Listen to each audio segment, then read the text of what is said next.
For more videos, press the subscribe button and also turn on the bell notifications to receive the updates directly in your device. नमस्कार दोस्तों, good evening. कैसे हैं आप सभी लोग। मैं विकास नेहरा फिर से हाजिर हूं एक बार और नेहरा क्लासेस का एक और इग्नाइटिंग द माइंड सेशन लेकर। और ये हमारी ऑनगोइंग RHCE सीरीज़ का सेशन नंबर 2 है।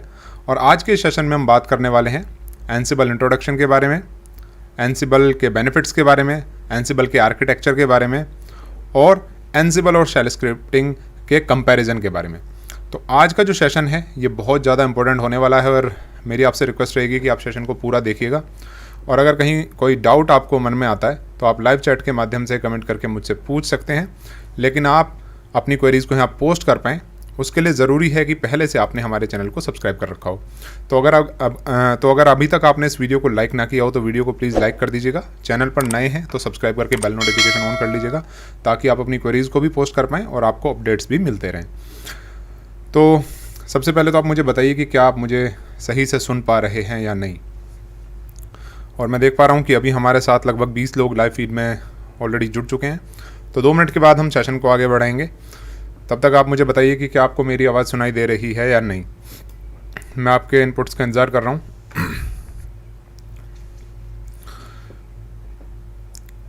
लगभग 40 लोग हमारे साथ जुड़ चुके हैं और थैंक यू सो मच। आप सभी लोगों ने ऑलरेडी जो 400 लाइक्स का टारगेट था वो कंप्लीट करा दिया।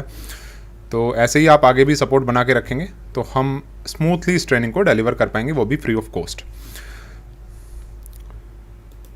तो पहले मैं आज के सेशन का एजेंडा आपको बता देता हूँ कि कौन कौन से पॉइंट्स हम आज के सेशन में कवर करने वाले हैं और उसके बाद हम डिटेल में हर एक पॉइंट के बारे में बात करेंगे। और सेशन के लास्ट में मैं प्रैक्टिकली आपको एंसिबल और शेल स्क्रिप्टिंग का कंपैरिजन भी करके दिखाऊंगा और फिर आप खुद डिसाइड कीजिएगा कि एंसिबल बेटर है या शेल स्क्रिप्टिंग। तो आज का जो सेशन 2 है RHCE सीरीज़ का, इसका एजेंडा कुछ इस तरीके से है कि आज सबसे पहले हम बात करने वाले हैं एंसिबल के इंट्रोडक्शन के बारे में। फिर मैं आपको बताऊंगा कि हमें एंसिबल की ज़रूरत क्यों पड़ी, why do we require Ansible. फिर हम बात करेंगे कि एंसिबल को यूज़ करने के क्या बेनिफिट्स हैं, मतलब कि एडवांटेजेस ऑफ यूजिंग एंसिबल। उसके बाद हम एंसिबल के आर्किटेक्चर की बात करें। इससे पहले हम ये जानेंगे कि एंसिबल किस आर्किटेक्चर पर काम करता है। तो हम कंपैरिजन करेंगे पुल बेस्ड आर्किटेक्चर और पुश बेस्ड आर्किटेक्चर का।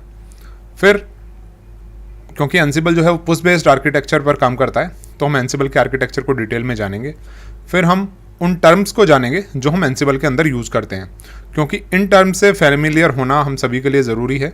हमें पता होना चाहिए कि इन्वेंट्री क्या होती है, हैंडलर्स क्या होते हैं, टास्क्स क्या होती हैं, प्लेज क्या होते हैं, प्ले बुक्स क्या होती हैं। तो वो सारी चीज़ें हम डिटेल में जानेंगे। फिर एंसिबल की वर्किंग समझने की कोशिश करेंगे और फिर मैं आपको लास्ट में बताऊँगा कि एंसिबल का डेवऑप्स में क्या रोल है। तो ये चीज़ें हम पहले कवर करेंगे। उसके बाद सेशन के बिल्कुल लास्ट में मैं प्रैक्टिकली आपको शेल स्क्रिप्टिंग और एंसिबल के बीच में कंपैरिजन करके दिखाऊंगा। मैं एक टास्क लूँगा, उसको पहले मैं शेल स्क्रिप्ट की हेल्प से परफॉर्म करूँगा और उसको दोबारा फिर मैं एंसिबल की हेल्प से परफॉर्म करके आपको दिखाऊंगा। तो आपको प्रैक्टिकली समझ में आएगा कि दोनों किस तरीके से डिफरेंट हैं और कौन सा किससे बेहतर है। तो ये सब कुछ हम आज के सेशन में सीखेंगे और मुझे उम्मीद है कि सेशन आपके लिए वर्थ वॉचिंग होगा। बहुत कुछ ऐसा होगा जो आपको नहीं पता होगा। आज के सेशन से वो सब कुछ आपको सीखने को मिलने वाला है। तो मैं एक बार देख लेता हूँ अभी कितने लोग हैं हमारे साथ। लगभग 50 लोग हमारे साथ लाइव फीड में जुड़ चुके हैं। तो चलिए हम सेशन को शुरू करते हैं। अब मैं यहाँ से आपको लेकर चलूँगा, एक PPT मैंने बना रखी है उसके अंदर, और मैं एनिमेशंस की हेल्प से आपको पहले सारी चीज़ें कवर करूँगा, सारी चीज़ें एक्सप्लेन करूँगा और उसके बाद हम प्रैक्टिकली एंसिबल और शेल स्क्रिप्टिंग के बारे में डिटेल में जानेंगे। तो चलिए यहाँ से अब हम चलते हैं मेरी PPT के अंदर और यहाँ हम सबसे पहले आज के सेशन में ये जानेंगे कि कौन कौन सी चीज़ें हम कवर करने वाले हैं अपने इस सेशन में।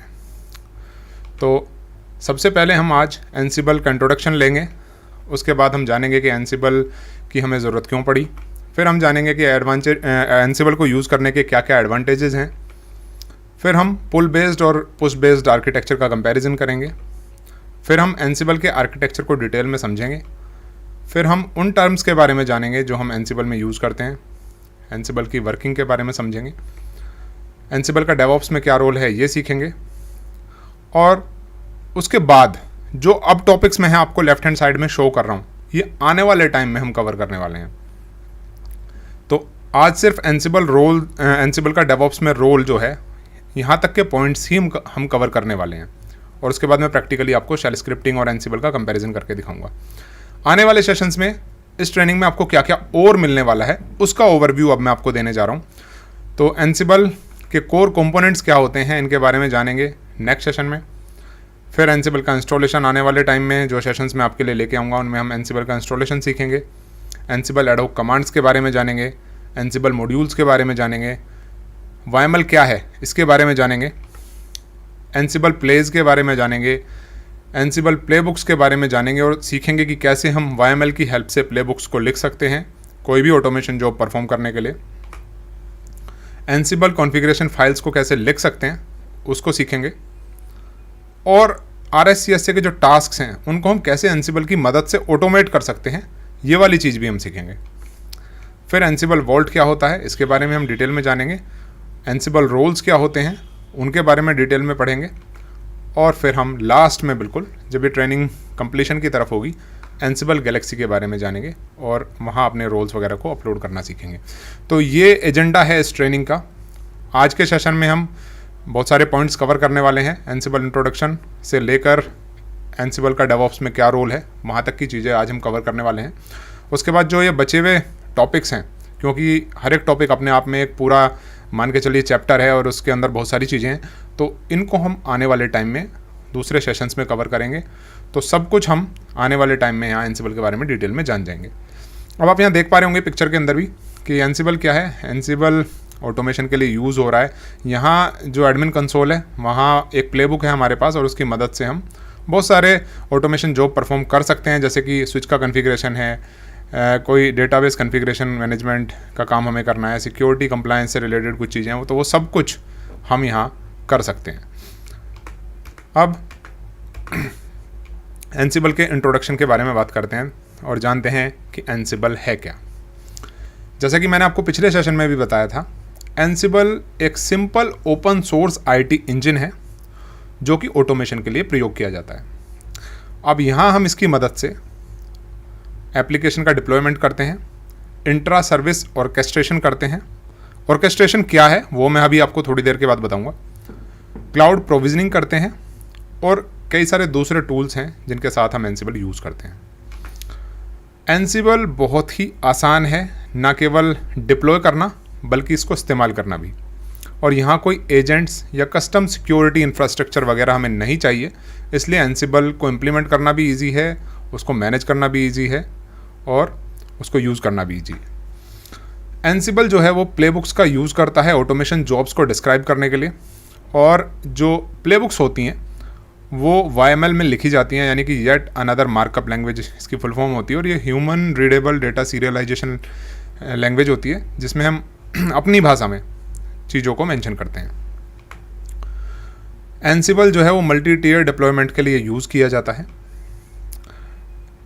एंसिबल जो है होस्ट फाइल का प्रयोग करता है, और होस्ट फाइल के अंदर हम अलग अलग ग्रुप्स डिफाइन कर सकते हैं जिसमें अलग अलग मशीन्स को हम मेंशन कर सकते हैं, और जो भी ऑटोमेशन जॉब किसी स्पेसिफिक ग्रुप पर हमें परफॉर्म करना है वो उस होस्ट फाइल की मदद से हम कर सकते हैं। एक डिफ़ॉल्ट फाइल होती है होस्ट की जिसे हम इन्वेंट्री फाइल बोलते हैं, ये काम हम उसकी मदद से कर सकते हैं, और आप चाहें तो अपनी खुद की कस्टम इन्वेंट्री फाइल्स बनाकर भी ये काम कर सकते हैं। एंसिबल इसकी फ्लेक्सिबिलिटी आपको प्रोवाइड करता है।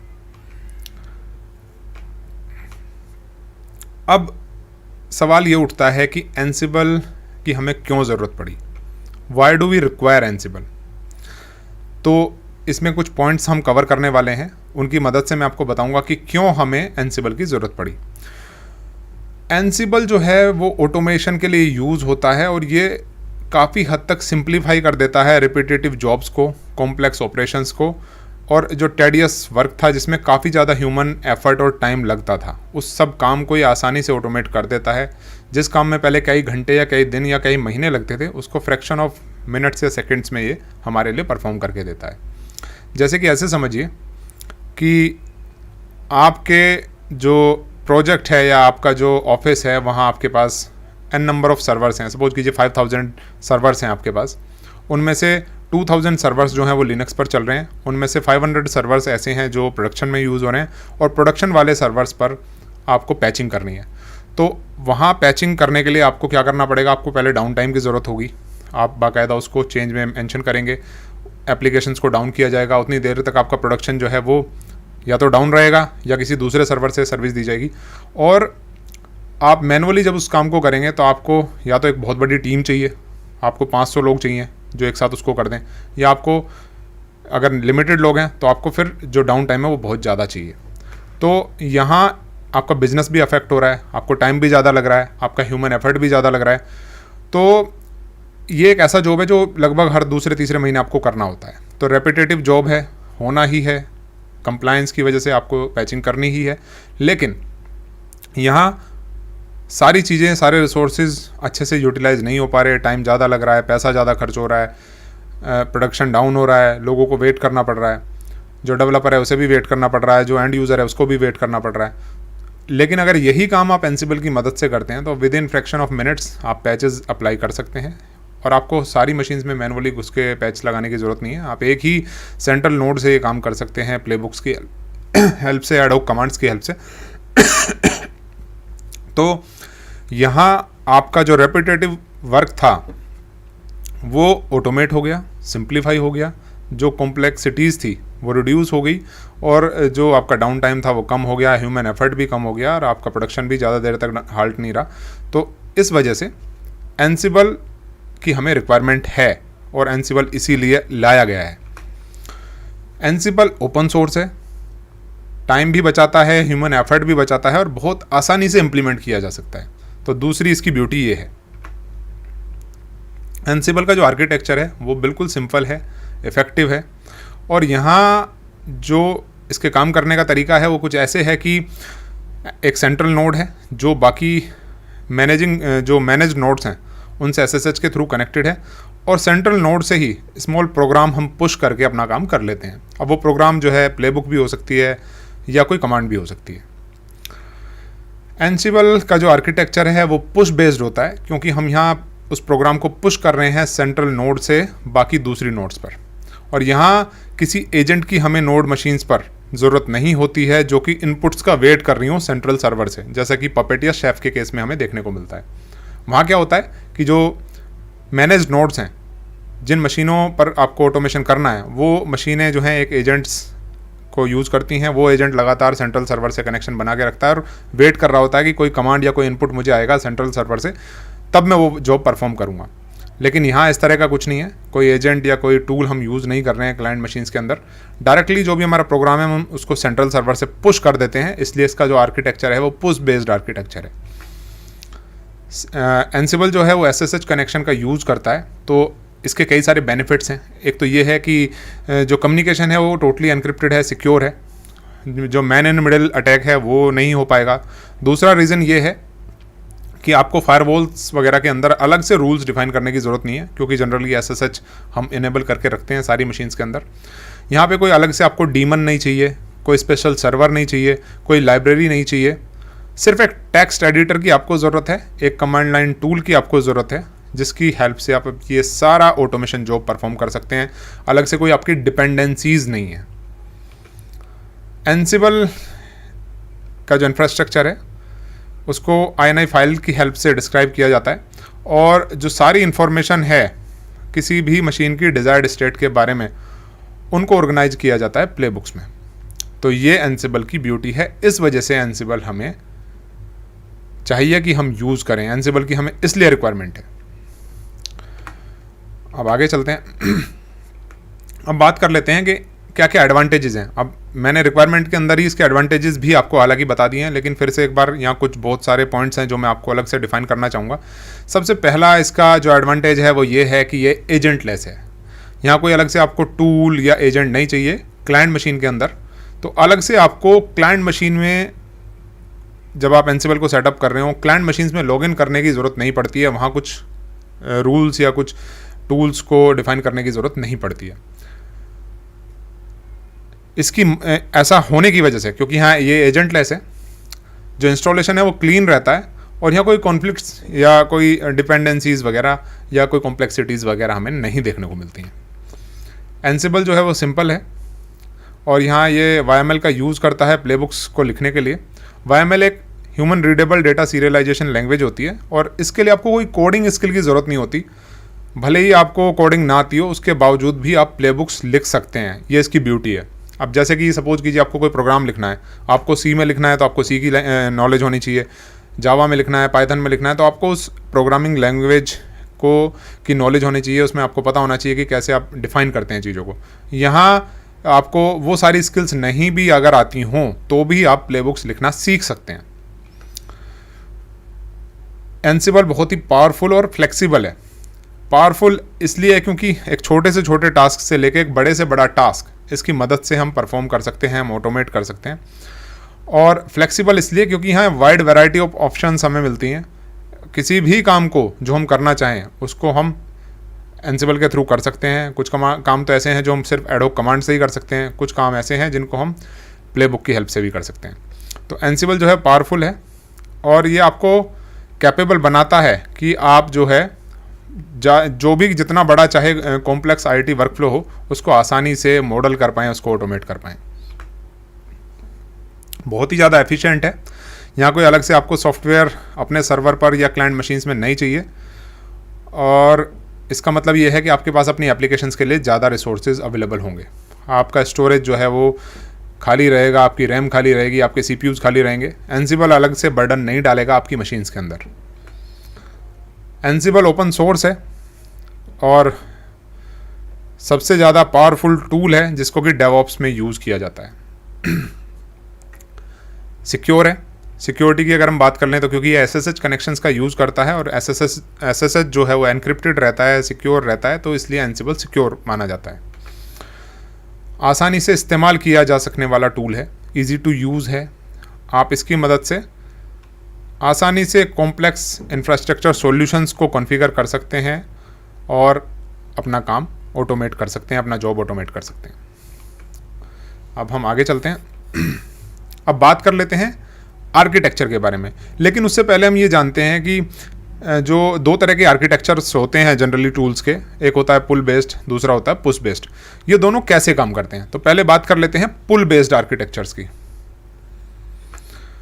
जो पुल बेस्ड आर्किटेक्चर है, पुल बेस्ड का मतलब है कि आपके जो सेंट्रल सर्वर है वहाँ से चीज़ें पुश नहीं की जाएंगी। जो आपका एजेंट है वो पुल करेगा नोड मशीन्स के अंदर जो भी चेंजेस आप करना चाह रहे हैं। इसको मैं एक ब्लॉक डायग्राम की हेल्प से आपको समझाने की कोशिश करता हूँ। यहाँ आप देख पा रहे होंगे कि हमारे पास एक सेंट्रल सर्वर है, कुछ एजेंट्स यानी कि जो मैनेज्ड नोड्स हैं वो इससे कनेक्टेड हैं और यहाँ एक वर्जन कंट्रोल सिस्टम हमारे पास है। वर्जन कंट्रोल सिस्टम ऐसे मानिए कि जो भी काम हम करना चाह रहे हैं वो वर्जन कंट्रोल की हेल्प से हम करेंगे। तो जो सेंट्रल सर्वर है और जो आपकी नोड मशीन्स हैं उनके बीच में जो कम्युनिकेशन है वो किसी चैनल के थ्रू हो रहा होगा और जो नोड मशीन्स हैं, जो मैनेज्ड नोड्स हैं, उनके अंदर एक एजेंट टूल हमने डाला होगा। वो टूल लगातार सेंट्रल सर्वर से कम्युनिकेट कर रहा होगा और चेक कर रहा होगा कि क्या कोई इंस्ट्रक्शन मेरे लिए वहाँ से आई या नहीं, यानी कि कोई स्पेसिफिकेशंस या कोई प्रोग्राम सेंट्रल सर्वर से हमारे लिए आया है या नहीं। तो लगातार जो एजेंट है वो सेंट्रल सर्वर को चेक कर रहा होता है चेंजेस के लिए कि क्या कोई चेंज तो नहीं है या कोई अपडेट तो नहीं है सेंट्रल सर्वर से। अब हम जो भी स्पेसिफिकेशंस या जो भी ऑटोमेशन जॉब परफॉर्म करना चाहते हैं नोड मशीन्स पर, वो हम वर्जन कंट्रोल से भेजते हैं सेंट्रल सर्वर को। अब क्योंकि जो सेंट्रल सर्वर है वो भी चेंजेस के लिए वेट कर रहा होता है वर्जन कंट्रोल से, तो जो भी चेंजेस हम यहाँ से सेंड करते हैं, जो भी स्पेसिफिकेशंस हम सेंड करते हैं वो सेंट्रल सर्वर पर जाती हैं। अब सेंट्रल सर्वर पर पहुँचने के बाद जो एजेंट उधर नोड मशीन में रन हो रहा है, क्योंकि वो लगातार चेक कर रहा है एक सर्टेन पीरियड ऑफ टाइम के बाद, तो जैसे उसको सेंट्रल सर्वर पे वो स्पेसिफिकेशंस मिल जाएंगी वो उस ऑटोमेशन जॉब को परफॉर्म करना शुरू कर देगा। अब यहाँ दिक्कत ये है कि ये काम जो हो रहा होता है एक सर्टेन पीरियड ऑफ टाइम के बाद हो रहा होता है, तो ये इमीडिएट नहीं होता। पहली चीज़ तो ये है कि इसमें एजेंट की ज़रूरत है। दूसरा, जो एजेंट है वो एक सर्टेन पीरियड ऑफ टाइम के बाद काम करना शुरू करता है, वो वेट कर रहा होता है। उस पीरियड के बाद वो दोबारा चेक करता है सर्वर को स्पेसिफिकेशंस के लिए, और जैसे उसको वहाँ स्पेसिफिकेशंस मिल जाती हैं उसके हिसाब से वो जॉब परफॉर्म करना शुरू कर देता है। और हर एजेंट का अलग टाइम हो सकता है, तो ये यहाँ सिंक्रोनाइजेशन में नहीं हो सकते हैं। ऐसा हो सकता है कि एक एजेंट पहले रन हो जाए, दूसरा बाद में हो। तो क्योंकि यहाँ जो एजेंट है वो चेंजेस को पुल कर रहा है, सेंट्रल सर्वर से उठा के एजेंट पे लेके आ रहा है, तो ये पुल बेस्ड आर्किटेक्चर कहलाता है। तो जैसे कि मैंने अभी आपको बताया, शेफ या पपेट जो हैं वो पुल बेस्ड आर्किटेक्चर पर बेस्ड हैं।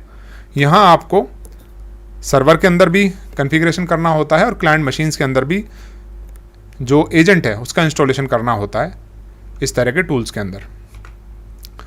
जो एजेंट्स हैं, जो भी आपकी टारगेट नोड्स हैं, उनमें जो एजेंट्स रन हो रहे हैं वो पीरियोडिकली चेक करते हैं कॉन्फ़िगरेशन इन्फॉर्मेशन के लिए सेंट्रल सर्वर को, और वहाँ से वो चेंजेस को पुल कर लेते हैं। वहीं अगर हम बात करें पुश बेस्ड आर्किटेक्चर की, जिसका एग्जांपल एंसिबल है, तो वहाँ इसका उल्टा काम हो रहा होता है। तो यहाँ आप देखेंगे कि पुश का सिंबल मैंने बनाया हुआ है, तो उसको भी ब्लॉक डायग्राम की हेल्प से समझने की कोशिश करते हैं। यहाँ जो सेंट्रल सर्वर है वो चेंजेस के लिए वेट कर रहा है, और वर्जन कंट्रोल से जब हम स्पेसिफिकेशंस भेजते हैं तो वो स्पेसिफिकेशंस जैसे ही सेंट्रल सर्वर पे जाती हैं, सेंट्रल सर्वर डायरेक्टली उनको SSH कनेक्शन के थ्रू एजेंट मशीन्स के अंदर पुश कर देता है या नोड मशीन्स के अंदर पुश कर देता है। यहाँ कोई एजेंट टूल्स हम नोड मशीन्स पर यूज़ नहीं करते हैं जो कि वेट कर रहे हो सेंट्रल सर्वर से चेंजेस के आने का। यहाँ डायरेक्टली वो चेंजेस पुश कर दिए जाते हैं सेंट्रल सर्वर से। वो प्रोग्राम डायरेक्टली SSH कनेक्शन के थ्रू उन पर्टिकुलर मशीन्स के अंदर चला जाता है जिनकी डिटेल्स हमने मेंशन की हों, जिनका ग्रुप हमने मेंशन किया हुआ हो अपने प्रोग्राम के अंदर। जैसे कि मुझे सपोज कीजिए वेब सर्वर्स को पैच करना है, सिर्फ मुझे यहाँ डेटा सर्वर्स भी हैं, एप्लीकेशन सर्वर्स भी हैं, इनको पैच नहीं करना। तो मैं जो भी प्लेबुक लिखूंगा उसमें मैं होस्ट्स के अंदर वेब सर्वर वाले ग्रुप का नाम मेंशन कर दूंगा, और जैसे ही मैं प्लेबुक को एग्जीक्यूट करूँगा सेंट्रल सर्वर से वो चेंजेस जो हैं डायरेक्टली इमीडिएटली पुश हो जाएंगे। तो यहाँ बेनिफिट ये है कि क्योंकि यहाँ एक तो कोई एजेंट नहीं है तो कॉम्प्लेक्सिटी कम हो गई। दूसरा यहाँ बेनिफिट ये है कि जो आपने प्रोग्राम है वो डायरेक्टली पुश कर दिया है, तो यहाँ कोई पीरियोडिकली चेक नहीं कर रहा है आपके सेंट्रल सर्वर को, तो यहाँ वेट नहीं कर रही हैं आपकी क्लाइंट मशीन्स। जो भी चेंजेस आपने भेजे वो डायरेक्टली पुश हो गए, और आपका जो काम है वो एट द सेम टाइम हो रहा है सारी मशीन्स पर। तो यहाँ उस तरह का सिस्टम नहीं है जैसा कि पुल बेस्ड आर्किटेक्चर में था कि एजेंट्स की वजह से वेट करना पड़ रहा था, क्योंकि वो सर्टेन पीरियड ऑफ टाइम के बाद रिपीट करता है, चेक करता रहता है। सर्टेन पीरियड ऑफ टाइम के बाद जब चेंजेस मिलते हैं तब अप्लाई करता है। यहाँ ऑन द रियल टाइम ये काम हो रहा है जो हम करना चाह रहे हैं, जो भी ऑटोमेशन जॉब हम परफॉर्म करना चाह रहे हैं, डायरेक्टली सेंट्रल सर्वर से वो पुश किया जा रहा है उन पर्टिकुलर नोड मशीन्स को जो भी उस ग्रुप की मेंबर है। तो एंसिबल का जो आर्किटेक्चर है वो पुश बेस्ड आर्किटेक्चर है। यहाँ कोई एजेंट्स जो है उनका क्लाइंट मशीन्स में रन होना ज़रूरी नहीं है, तो यहाँ किसी एजेंट या किसी टूल की हमें ज़रूरत नहीं होती है क्लाइंट नोड्स के अंदर। सेंट्रल सर्वर से जो भी कॉन्फ़िगरेशन इन्फॉर्मेशन है वो डायरेक्टली पुश कर दी जाती है आपकी टारगेट नोड मशीन्स के अंदर। तो इस तरीके से ये काम करता है। You can control when the changes are implemented on the target servers. तो यहाँ डायरेक्टली आप अपने सेंट्रल सर्वर से ही चेंजेस को कंट्रोल कर सकते हैं, उनको इम्प्लीमेंट कर सकते हैं। अब क्योंकि जो एंसिबल है उसका आर्किटेक्चर पुश बेस्ड है, तो यहाँ एक ब्लॉक डायग्राम मैंने आपको शो किया है जिसमें आपको एंसिबल दिख रहा है, इन्वेंटरी फाइल दिख रही है, प्लेबुक दिख रही है। ये सारी टर्म्स क्या होती हैं अभी थोड़ी देर के बाद हम जानेंगे। तो यहाँ जो मशीन्स हैं, जो नोड मशीन्स हैं जिन पर जो भी ऑटोमेशन जॉब हम करना चाह रहे हैं, जैसे कि होस्ट 1, होस्ट 2, होस्ट 3 और होस्ट n तक, यहाँ मैंने ग्रीन कलर में शो किया हुआ है, मेरे पीछे आपको दिख रहा होगा। तो यहाँ SSH कनेक्शन के थ्रू ये काम हो रहा है। अब क्योंकि एंसिबल अपने आप में जो है उसको कुछ और चीज़ें साथ में चाहिए, जैसे कि प्लगइन्स हैं, मॉड्यूल्स हैं, ये सारी चीज़ें हैं एंसिबल के अंदर ही हमें देखने को मिलती हैं सर्वर में। और इन्वेंटरी फाइल भी हम वहाँ बना के रखते हैं जिसमें हम डिफाइन करते हैं सारी नोड मशीन्स को, उनके ग्रुप्स को। और यहाँ जो यूज़र है वो डायरेक्टली एंसिबल सर्वर के थ्रू वो काम करता है जो भी वो करना चाहता है। तो यूज़र जो भी इंस्ट्रक्शन देगा, जो भी प्रोग्राम वो सेंट्रल सर्वर पे रन करेगा, उसी के अकॉर्डिंग जो चेंजेस हैं वो इम्प्लीमेंट कर दिए जाएंगे आपके नोड मशीन्स में, उन पर्टिकुलर सेट ऑफ मशीन्स पर जिनके ग्रुप पर वो जॉब आप परफॉर्म करना चाहते हैं। हम बात कर लेते हैं एंसिबल की टर्म्स की। तो यहाँ एक कंट्रोलर मशीन है, ये वो मशीन है जिस पर आपने एंसिबल को इंस्टॉल किया है, यानी कि जो आपका एंसिबल सर्वर है, तो इसको हम कंट्रोलर मशीन भी बोलते हैं या सेंट्रल सर्वर भी बोलते हैं। और यही रेस्पॉन्सिबल होता है प्रोविजनिंग के लिए उन सारी नोड्स पर जिनको कि आप मैनेज कर रहे हैं। यहाँ एक इन्वेंट्री फाइल होती है। इन्वेंट्री का मतलब है एक बेसिकली इन्वेंट्री फाइल, या इसको होस्ट फाइल भी आप बोल सकते हैं। इसके अंदर आपके जो नोड मशीन्स हैं उनकी डिटेल्स आप मेंशन करके रखते हैं, और उसके लिए अलग अलग ग्रुप्स आप वहाँ डिफाइन करके रखते हैं। और एक ग्रुप के अंदर बहुत सारी मशीनें हो सकती हैं, और बहुत सारी मशीनों के बहुत सारे ग्रुप्स भी हो सकते हैं। तो अपने हिसाब से आप अलग अलग ग्रुप्स की फॉर्म में जो नोड मशीन्स हैं उनकी डिटेल्स को मेंशन कर सकते हैं इस इन्वेंट्री फाइल के अंदर। प्लेबुक क्या होती है? The entry point for Ansible provisioning. Ansible provisioning का ये एंट्री पॉइंट माना जाता है where the automation is defined through tasks, जहाँ पर कि आप ऑटोमेशन को डिफाइन करते हैं टास्क्स की हेल्प से YML फॉर्मेट में। तो एंसिबल प्लेबुक क्या है? उसके अंदर प्लेज होंगे, प्लेज के अंदर टास्क्स होंगे, यानी कि वो ऑटोमेशन जो आप परफॉर्म करना चाह रहे हैं, और उसको YML फॉर्मेट में आप लिखते हैं। उस फाइल को आप प्लेबुक कहते हैं। ये बेसिकली ऐसे मानिए जैसे कि एक शेल स्क्रिप्ट आप लिखते हैं लिनक्स मशीन के अंदर, तो उसी से अभी आप इसको कंपैरिजन करके चलिए। अब टास्क क्या है? A block that defines a single procedure to be executed. अब प्लेबुक के अंदर बहुत सारे प्लेज हो सकते हैं, प्लेज के अंदर टास्क हो सकते हैं। तो एक टास्क वो जॉब है, अपने आप में एक सिंगल जॉब है जो आप परफॉर्म करना चाह रहे हैं, जैसे कि किसी सर्विस का स्टेटस पता कर लेना, कोई पैकेज इंस्टॉल कर लेना, किसी सर्विस को रीस्टार्ट कर देना। तो ये सारे जो जॉब्स हैं इनको हम टास्क बोलते हैं। अब बात करते हैं मॉड्यूल्स की। अ module typically abstracts a system task like dealing with packages और क्रिएटिंग और चेंजिंग द फाइल्स। अब यहाँ मॉड्यूल्स भी होते हैं। मॉड्यूल क्या है? जो सिस्टम रिलेटेड टास्क हैं उनको हम मॉड्यूल बोलते हैं, जैसे कि पैकेजेस के साथ डील करना, फाइल्स को क्रिएट या चेंज करना। Ansible has a multitude of built in modules. अब यहाँ एंसिबल में आपको एक फीचर मिलता है कि एंसिबल के अंदर बहुत सारे बिल्ट इन मॉड्यूल्स होते हैं, और यहाँ आप अपने कस्टम मॉड्यूल्स भी लिख सकते हैं। तो दोनों ही फीचर यहाँ आपको मिलते हैं। आप चाहें तो बिल्ट इन मॉड्यूल यूज़ कर लें, आप चाहें तो अपना खुद का मॉड्यूल लिख लें। तो थाउजेंड्स ऑफ मॉड्यूल्स ऐसे हैं जो अवेलेबल हैं एंसिबल के डॉक्यूमेंटेशन के अंदर। डॉक्यूमेंटेशन आपको एंसिबल का वेब पर आसानी से मिल जाएगा, मैं वो भी आपको आने वाले टाइम में बताऊंगा। तो मॉड्यूल्स की वजह से आप हर तरह का जॉब ऑटोमेट कर सकते हैं, प्रोविजनिंग कर सकते हैं बहुत ही आसानी के साथ। अब बात करते हैं रोल्स के बारे में। रोल क्या है? A predefined way of organising playbooks and other files in order to facilitate sharing and reusing portions of the provisioning. अब आपने एक प्लेबुक बना ली, सपोज कीजिए आपने एक वेब सर्वर को कॉन्फ़िगर करने के लिए प्लेबुक लिखी, वहीं आप उसी तरह का कोई दूसरा सर्वर कॉन्फ़िगर करना चाह रहे हैं, तो आप उसी प्लेबुक में बार बार चेंजेस करेंगे अपनी दूसरी रिक्वायरमेंट्स के हिसाब से। तो यहाँ क्या है कि हम टेम्पलेट्स की तरह अगर प्लेबुक को यूज़ करना चाहते हैं तो उसको हम एंसिबल रोल बोलते हैं।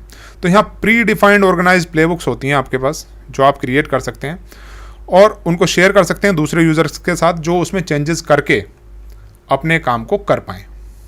अब हर कोई तो लंबी प्लेबुक्स नहीं लिख सकता, और लिख भी सकता है तो उसमें लिखने में बहुत टाइम लगता है। तो टाइम को सेव करने के लिए और एंसिबल को और ज़्यादा इफेक्टिव बनाने के लिए रोल्स का यूज़ किया जाता है।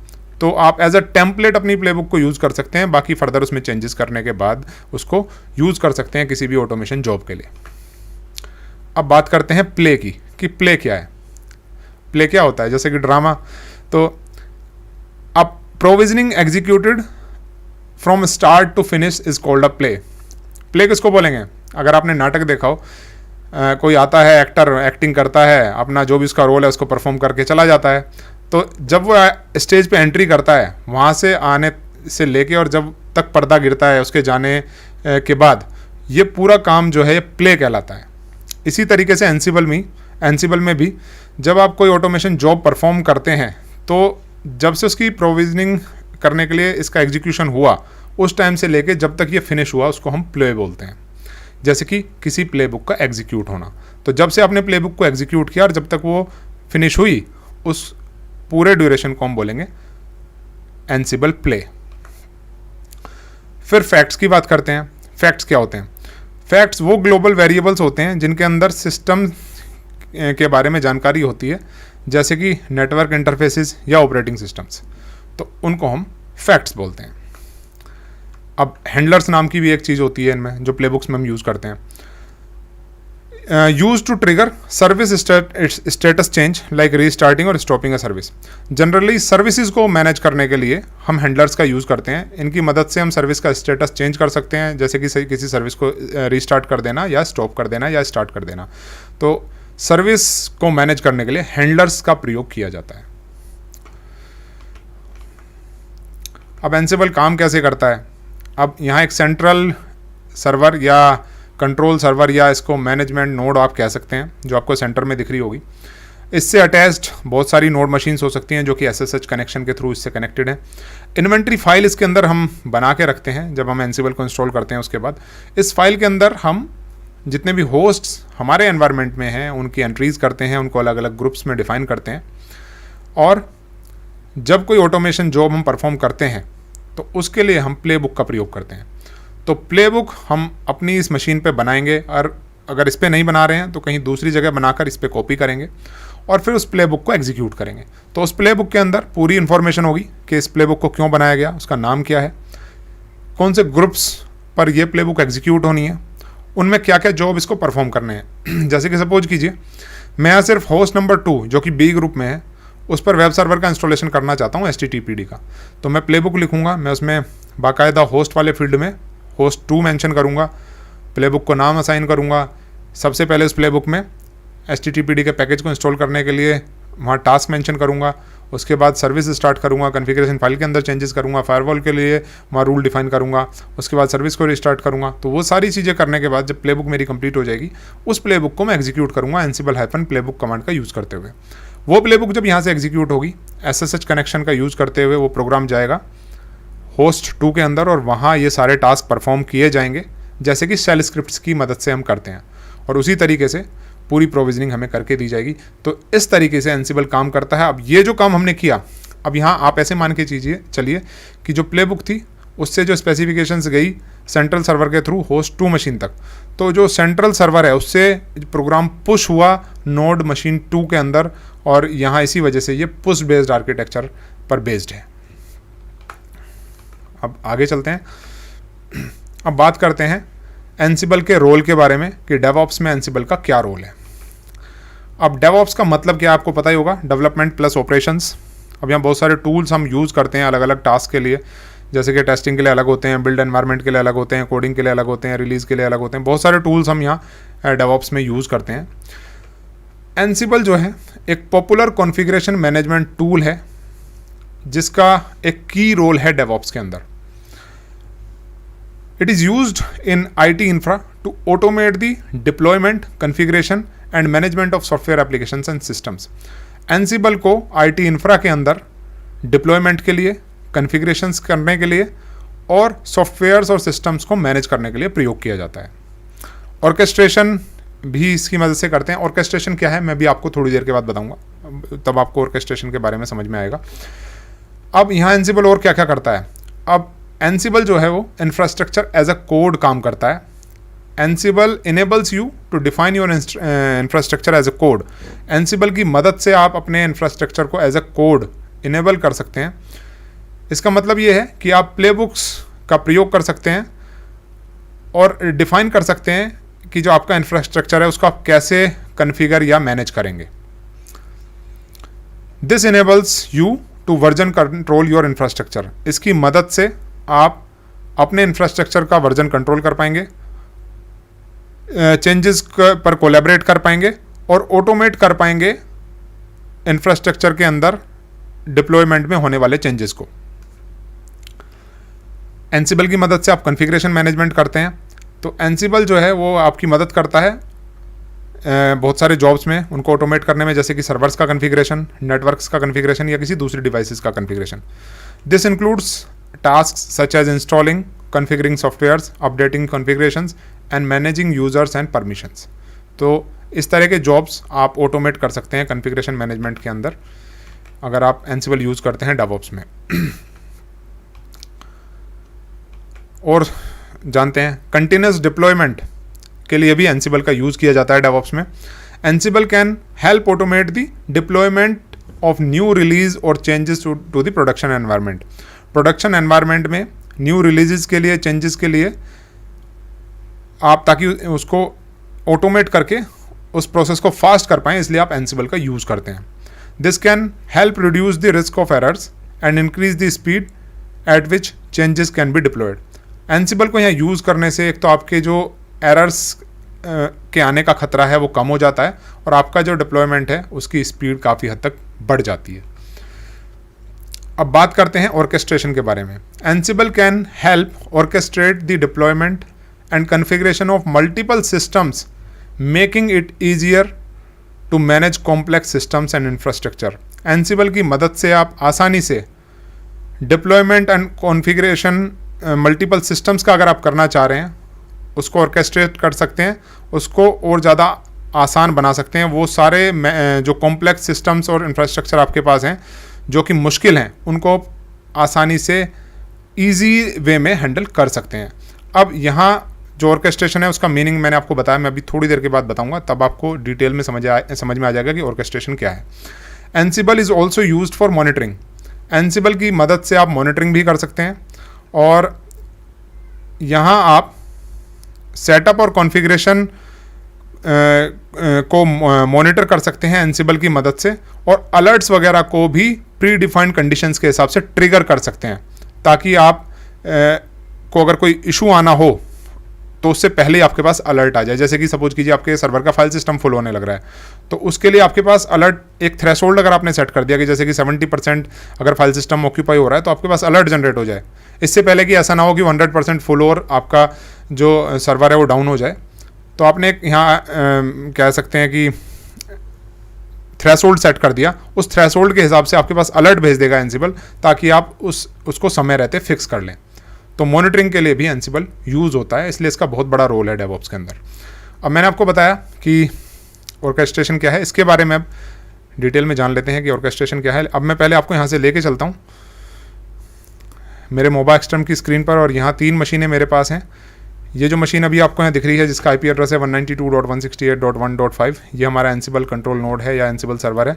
और ये जो 2 मशीनें हैं, ये हमारी नोड 1 वाली मशीन है जिसका आईपी एड्रेस है 192.168.1.2, और एक और मशीन मेरे पास है जिसका आईपी एड्रेस है 192.168.1.8। ये हमारी नोड 2 मशीन है। तो इन पर हम अभी एक जॉब परफॉर्म करेंगे, पहले सेल स्क्रिप्टिंग की हेल्प से और फिर एनसिबल की हेल्प से। लेकिन उससे पहले मैं आपको यहाँ ऑर्केस्ट्रेशन के बारे में बताना चाहूँगा कि ऑर्केस्ट्रेशन क्या है। कंप्यूटिंग के अंदर ऑर्केस्ट्रेशन का क्या मतलब होता है, ये अब पहले आप मुझसे जान लीजिए। In system administration, orchestration is the automated configuration, coordinating and managing of computer systems and softwares. System administration के अंदर ऑर्केस्ट्रेशन जो है वो ऑटोमेटेड कॉन्फ़िगरेशन करना है, कोऑर्डिनेट करना है और कंप्यूटर सिस्टम्स और सॉफ्टवेयर्स को मैनेज करना है। तो जो सिस्टम एडमिन है, अगर वो कहीं ऑटोमेटेड कॉन्फ़िगरेशंस कर रहा है, मतलब मैनुअली नहीं कर रहा, ऑटोमेटिक तरीके से कर रहा है, कोऑर्डिनेट कर रहा है, सिस्टम्स और सॉफ्टवेयर्स को मैनेज कर रहा है, तो इस काम को ऑर्केस्ट्रेशन कहते हैं। और यहाँ बहुत सारे टूल्स हैं जो एग्जिस्ट करते हैं। Many tools exist to automate server configuration management, और इनमें से कुछ टूल्स ऐसे के नाम हैं कुबरनेटिस, पपेट, साल्ट, टेराफॉर्म, और उनमें से एक है एनसिबल। तो ऑर्केस्ट्रेशन, ये वर्ड बार बार आपको सुनने को मिलेगा। इसका मतलब होता है on automatic configurations, coordinating and managing computer systems and softwares. ये होती है ऑर्केस्ट्रेशन की डेफिनेशन। अब हम यहाँ प्रैक्टिकली एक कंपैरिजन करेंगे सेल स्क्रिप्टिंग और एनसिबल के बीच में। मतलब हम यहाँ एक जॉब ऑटोमेट करने वाले हैं जो इन 3 मशीनों पर मैं आपको करके दिखाऊंगा। तो यहाँ हम 3 तरीके यूज़ करने वाले हैं ऑटोमेशन के लिए। Automation using multiple commands, shell scripting and एनसिबल। पहले एक काम मैं आपको मल्टीपल कमांड्स का यूज़ करूँगा जिसमें कि मैं फॉर लूप यूज़ करूँगा, उसकी मदद से ऑटोमेशन करके दिखाऊंगा। उसके बाद मैं आपको सेल स्क्रिप्टिंग का यूज़ करके दिखाऊंगा और फिर लास्ट में मैं आपको एनसिबल का यूज़ करके दिखाऊंगा। तो जो हमारा ऑटोमेशन जॉब है वो ये है कि सपोज कीजिए कि मुझे एनटीपी सर्विस का स्टेटस चेक करना है। तो अगर एनटीपी सर्विस का स्टेटस चेक करना है, अगर ये काम एक मशीन में मुझे करना है तो मैं आसानी से कमांड चला के कर सकता हूँ। सिस्टम CTL स्टेटस, देखिए मैं करके भी दिखा देता हूँ। क्रोनी डी, आपको मालूम है कि जो NTP है उसकी सर्विस होती है क्रोनी डी, तो सर्विस जो है वो ओपन रनिंग है। अब यही काम अगर मुझे n नंबर ऑफ मशीन्स पर करना हो तो यहाँ फिर प्रॉब्लम होनी शुरू हो जाएगी। या तो आपको मैनुअली सारी मशीन्स के अंदर लॉगिन करना पड़ेगा, जैसे अभी मैंने एक मशीन पे किया, फिर यही काम मुझे दूसरी मशीन पे लॉगिन करके करना पड़ेगा, इस तरीके से। तो यहाँ आपका बहुत ह्यूमन एफर्ट और टाइम कंज्यूम हो जाएगा। तो इस काम को आप अगर ऑटोमेट करना चाहें, आप अगर चाहते हैं कि मैं सारी मशीन्स का स्टेटस पता कर लूँ, सारी मशीन्स के अंदर पता कर लूँ कि जो क्रोनी की सर्विस है, क्रोनी डी, उसका स्टेटस क्या है, तो इस काम को करने के 2-3 तरीके हैं। पहला तरीका तो ये है कि हम यहाँ फॉर लूप का यूज़ कर लें और मल्टीपल कमांड्स एग्जीक्यूट कर लें कंट्रोल ऑपरेटर का यूज़ करते हुए। तो उसके लिए क्या करना पड़ेगा वो मैं अभी आपको करके दिखाने वाला हूँ। यहाँ एक मशीन के अंदर हम चले जाते हैं, जो हमारा सर्वर है उसी पे हम चले जाते हैं। यहाँ हम एक फ़ाइल बना लेते हैं servers.txt के नाम से, और इस फाइल के अंदर उन सारी मशीन्स के IP एड्रेसेस हमें डालने पड़ेंगे जिन मशीन्स पर हम ये काम करने वाले हैं, जिनमें हमें NTP की सर्विस का स्टेटस पता करना है। तो जो हमारी नोड 1 वाली मशीन है उसका भी IP एड्रेस मैंने मेंशन कर दिया, नोड 2 वाली मशीन का भी IP एड्रेस मैंने इसमें मेंशन कर दिया।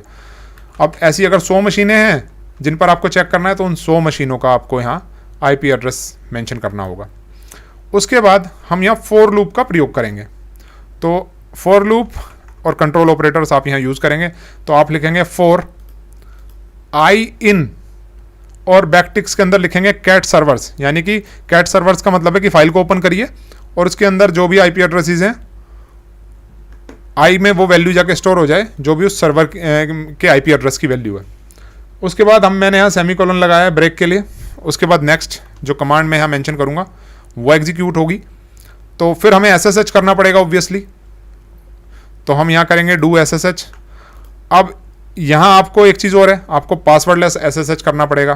तो मैंने पहले से पासवर्डलेस किया हुआ है, तो यहाँ आप इसके बाद लिखेंगे डू SSH, फिर $i का मतलब क्या है कि जो IP एड्रेस आपने यहाँ फाइल के अंदर पहली लाइन में लिखा उस पर, और फिर वहाँ जाके कमांड चलाइए system CTL status chrony d, और फिर सेमीकोलन लगाइए, और फिर बाद में आप लिखिए सेमीकोलन लगाने के बाद स्पेस देके डन, इस तरीके से।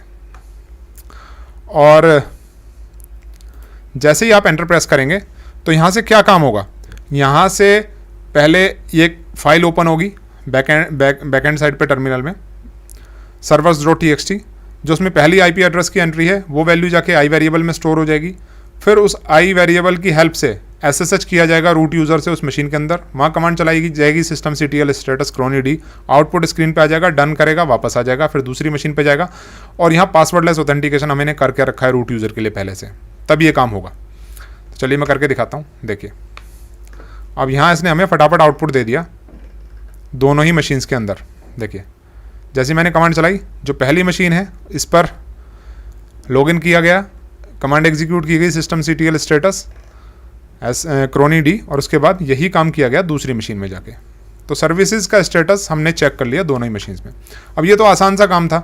अब अगर कोई कॉम्प्लेक्स टास्क हमें परफॉर्म करना होता, कोई ऑटोमेशन जॉब परफॉर्म करना होता, कुछ प्रोविज़न करना होता, किसी सर्वर का इंस्टॉलेशन करना होता, या कुछ और काम करना होता, तो हमें कितनी ज़्यादा कमांड्स यहाँ लिखनी पड़ती। और क्योंकि हमने यहाँ कई काम और भी किए, जैसे कि हमने एक फ़ाइल बनाई, इसमें सर्वर्स की डिटेल्स मेंशन की, IP एड्रेसेस मेंशन किए, पासवर्डलेस मैंने पहले से करके रखा है, वो काम भी हमें करना पड़ा, तब जाके ऑटोमेशन जॉब परफॉर्म हो पाया।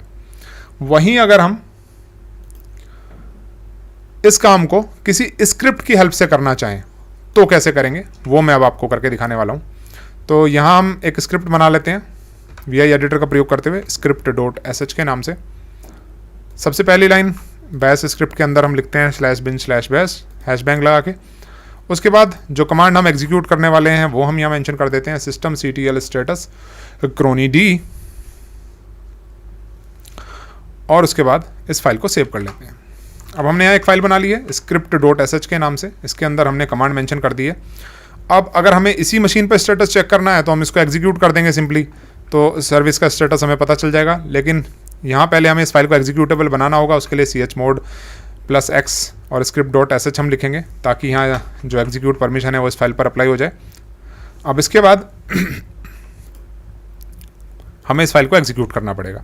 तो जैसे ही हम स्क्रिप्ट को एग्जीक्यूट करेंगे, हमारी इस सर्वर मशीन के अंदर NTP की सर्विस का स्टेटस ये हमें शो कर देगी। देखिए, सर्विस एक्टिव है, रनिंग है, इनेबल भी है।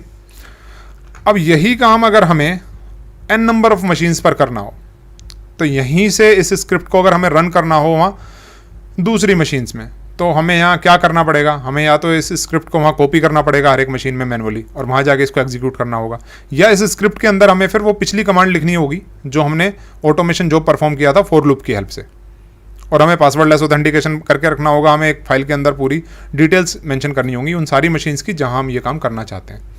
तो अगर हम मैनुअली करना चाहते हैं तो क्या करना है? अब आपको यहाँ से इस फाइल को कॉपी करना पड़ेगा दूसरी मशीन के अंदर। तो SCP यानी कि सर्वर कॉपी, ये कमांड आप चलाएंगे तो इससे ये फाइल कॉपी हो जाएगी TMP डायरेक्टरी में नोड 2 के अंदर। मैं आपको दिखा भी देता हूँ। तो अगर आप यहाँ नोड 2 पे जाते हैं, TMP डायरेक्टरी के अंदर लॉन्ग लिस्ट करते हैं कंटेंट्स को, तो यहाँ ये फाइल आपको दिख जाएगी। देखिए script.sh, ये फाइल यहाँ आ चुकी है। अब सिंपली आपको इस फाइल को एग्जीक्यूट कर देना है, तो आपको इस मशीन में भी सर्विस का स्टेटस पता चल जाएगा। लेकिन क्या इससे आपका काम आसान हुआ? नहीं, आपका काम आसान नहीं हुआ। आपको फाइल को बनाना पड़ा, फाइल को कॉपी करना पड़ा, वहाँ जाके इस फाइल को एग्जीक्यूट करना पड़ा। तो यहाँ इससे अच्छा तरीका तो यही था कि हम फॉर लूप की हेल्प से इसको कर लेते, या फिर हम स्क्रिप्ट को जब हमने क्रिएट किया था उस टाइम पे हम उसमें वो फॉर लूप वाली कमांड्स मेंशन कर देते, तो वो ज़्यादा बेहतर तरीका था। हमें हर एक मशीन में रिमोटली लॉगिन करने की ज़रूरत नहीं पड़ती।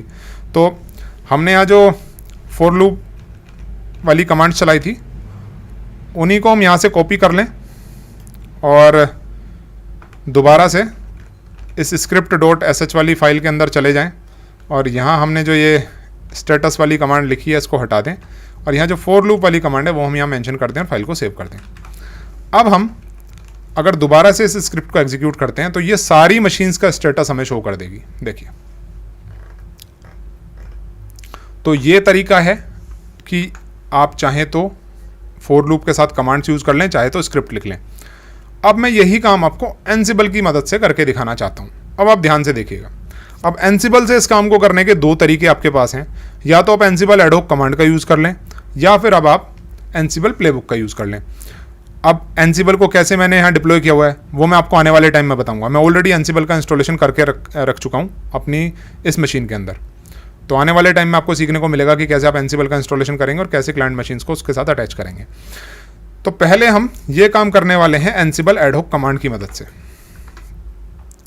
एनसिबल एडहोक कमांड से हम ये काम कैसे करेंगे, तो पहले तो हम चेक कर लेते हैं कि क्या हमारी कनेक्टिविटी है या नहीं अपनी नोड मशीन्स के साथ। तो मैं आपको पहले इन्वेंट्री फाइल दिखा देता हूँ, etc एनसिबल होस्ट्स। तो यहाँ पहले से मैंने एक ग्रुप बना रखा है नेहरा क्लासेस के नाम से। इसमें इन दोनों नोड मशीन्स की मैंने एंट्री करके रखी है। अब मैं पहले चेक करता हूँ कि क्या ये दोनों मशीन्स पिंग कर रही हैं मेरी सर्वर से या नहीं, यानी कि कनेक्टिविटी है या नहीं। तो मैं ये काम करूँगा एनसिबल एडहोक कमांड से। तो मैं उसके लिए लिखूंगा एनसिबल -m, m का मतलब है मॉड्यूल। कौन सा मॉड्यूल कॉल कर रहा हूँ? Ping module. तो ये मॉड्यूल पहले से डिफाइंड है एनसिबल के अंदर, जिस मॉड्यूल के बारे में मैं आपको बता रहा था। n नंबर ऑफ मॉड्यूल्स है हमारे पास एनसिबल में, और हम खुद के मॉड्यूल्स भी चाहें तो डिफाइन कर सकते हैं। उसके बाद मैंने ग्रुप का नाम लिख दिया नेहरा क्लासेस, यानी कि इसके अंदर जितनी भी मशीनें हैं उनके साथ कनेक्टिविटी चेक कीजिए। तो ये पिंग पोंग आउटपुट अगर हमें शो करके देता है, इसका मतलब है कि कनेक्टिविटी है। तो देखिए पिंग पोंग स्टेटस इसने हमें शो किया, तो इसका मतलब है कि प्रॉपर कनेक्टिविटी है। और हम चाहें तो मैनुअली भी इस काम को चेक करके देख सकते हैं पिंग कमांड का यूज़ करते हुए। देखिए 1.2 के साथ भी हमारी कनेक्टिविटी है और 1.8 वाली मशीन के साथ भी हमारी कनेक्टिविटी है। तो एनसिबल मॉड्यूल से हमने पता कर लिया कि हम कनेक्टेड हैं अपनी नोड मशीन्स के साथ। अब हम यहाँ एक एडहोक कमांड चलाएंगे और उसकी मदद से हम स्टेटस चेक करेंगे एनटीपी की सर्विस का, जिसको कि हम क्रोनी-डी बोलते हैं। तो उसके लिए हम यहाँ लिखेंगे एनसिबल और फिर ग्रुप का नाम लिखेंगे यानी कि नेहरा क्लासेस, फिर -m यानी कि मॉड्यूल। उसके बाद शेल मॉड्यूल में कॉल कर रहा हूँ क्योंकि शेल का यूज़ कर रहे हैं। फिर -a लिखेंगे, a का मतलब है आर्ग्यूमेंट, और सिंगल कोट में जो आर्ग्यूमेंट हम यहाँ देना चाहते हैं वो मेंशन कर देंगे। तो हम जो कमांड है उसको एज ए आर्ग्यूमेंट यहाँ रन कर रहे हैं, systemctl status crony-d। ये कमांड मैं चला दूंगा, इससे दोनों नोड मशीन्स पर एनटीपी सर्विस का स्टेटस हमें पता चल जाएगा अपने सर्वर पर ही, बिना उधर जाए, बिना उन मशीन्स में लॉगिन किए। तो देखिए जैसे मैंने कमांड रन की, दोनों ही मशीन्स की एनटीपी सर्विस का स्टेटस इसने हमें शो कर दिया। देखिए ये 1.8 वाली मशीन का स्टेटस है एनटीपी सर्विस का, और ये जो दूसरे वाला है ये 1.2 वाली मशीन का है। दोनों ही मशीन्स में एनटीपी की जो क्रोनी डी सर्विस है वो एक्टिव और रनिंग कंडीशन में है। अब यही काम अगर आप प्लेबुक से करेंगे तो कैसे करेंगे? अब जो दूसरा तरीका है एनसिबल के थ्रू करने का वो है प्लेबुक्स की मदद से। तो अगर हमें एनसिबल प्लेबुक्स का यूज़ करना हो तो वो काम हम कैसे करेंगे ये मैं अब आपको बताने वाला हूँ। तो यहाँ एक फ़ाइल बना लेते हैं crony.yaml के नाम से। इंसर्ट मोड में चले जाते हैं और यहाँ हम प्लेबुक लिखना शुरू करते हैं। तो पहले यहाँ हम, क्योंकि जो प्लेबुक है वो 3 डैश से स्टार्ट होती है, तरीका होता है लिखने का, उसके बाद नया एलिमेंट -नेम नाम का यूज़ करेंगे। एक नाम यहाँ असाइन कर देंगे इस प्लेबुक को। और यहाँ इंडेंटेशन का इशू रहता है, इंडेंटेशन का आपको ध्यान रखना है, उसकी वजह से प्लेबुक रन नहीं होगी अगर आपने गलती कर दी तो। उसके बाद जिन मशीन्स पर आप ये काम करने वाले हैं उनका ग्रुप डिफाइन करेंगे, तो आप लिखेंगे होस्ट्स। उसके बाद नेक्स्ट लाइन में आ जाएंगे, फिर जो टास्क यहाँ आपको डिफाइन करने हैं वो डिफाइन करेंगे आप, तो लिखेंगे टास्क। अब टास्क कौन कौन से हैं जो आप यहाँ रन करने वाले हैं?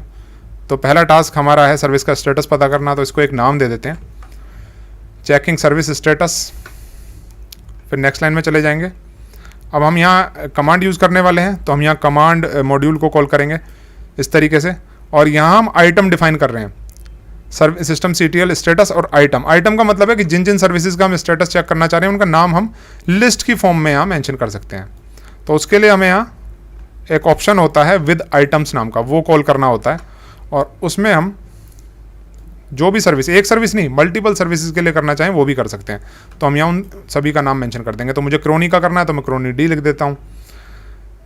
अब यहाँ मैंने आपको बताया था कि इंडेंटेशन का आपको ध्यान रखना है, तो ये विद आइटम्स जो है बिल्कुल एग्जैक्टली वहीं से स्टार्ट होगा जहाँ से कमांड स्टार्ट हुआ है, और ये जो क्रोनी है इसका जो हाइफन या डैश आपने लगाया वो भी बिल्कुल वहीं से रहेगा। रिजल्ट को रजिस्टर करना है, तो नेक्स्ट लाइन में आ जाते हैं, रजिस्टर रिजल्ट। इस तरीके से अगर आप एरर्स को इग्नोर करना चाहते हैं तो उसके लिए इग्नोर एरर्स वाला ऑप्शन यहाँ यूज़ कर सकते हैं। और क्योंकि आपको रिजल्ट देखना है उसके लिए आपको यहाँ डिबग मॉड्यूल का यूज़ करना होगा, तो यहाँ हम एक नाम दे देते हैं इसको शोइंग रिपोर्ट के नाम से, और यहाँ हम डिबग मॉड्यूल कॉल कर रहे हैं, और ये जो वेरिएबल हमने यहाँ रिजल्ट नाम का यूज़ किया था इसका यूज़ करेंगे।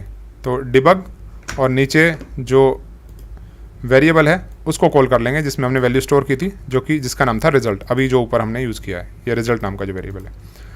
और उसके बाद हमें प्लेबुक को क्लोज करना है, तो 3 डॉट लगा देंगे। अभी आपको कुछ भी समझ में नहीं आ रहा होगा, डरने की ज़रूरत नहीं है, ये सिंपली एक तरीका है स्टेटस पता करने का। अब ये कैसे लिखते हैं इसको जब आप प्रैक्टिस करेंगे सब कुछ आपको समझ में आएगा आने वाले सेशंस में।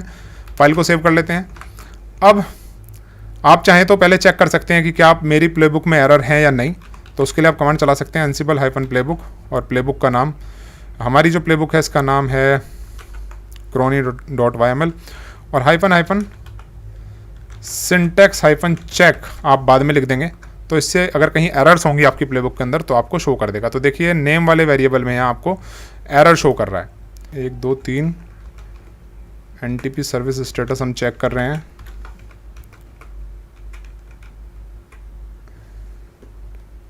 यहाँ पे आपका नाम, होस्ट्स और टास्क ये तीनों सेम लाइन में रहेंगे जो कि हैं बिल्कुल। उसके बाद जो नया नाम है वो नीचे से स्टार्ट होगा, करेक्ट, फिर कमांड, फिर विद आइटम, सब कुछ सेम लाइन में रहेंगे।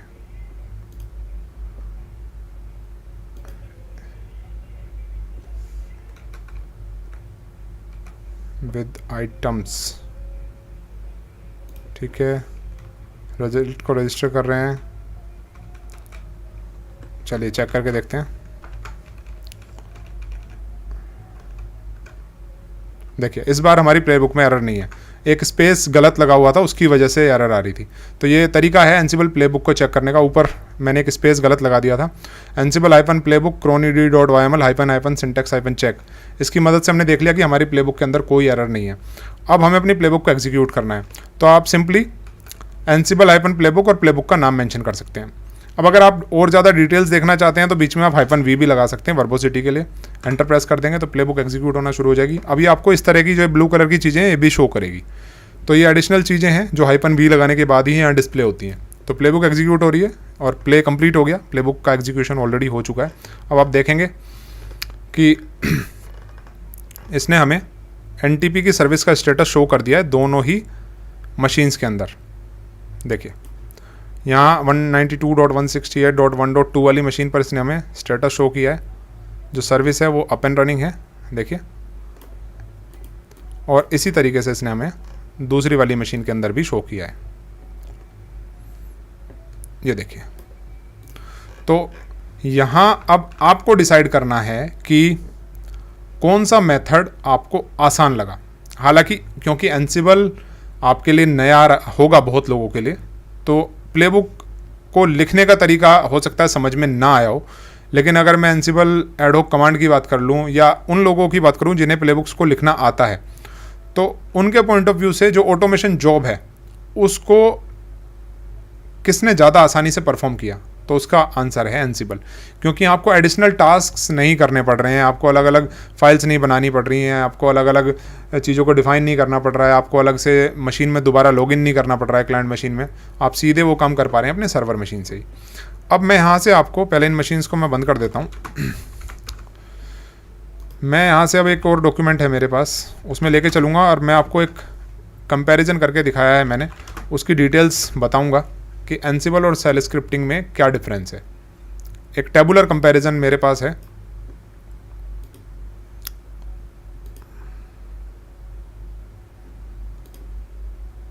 चलिए देखिए।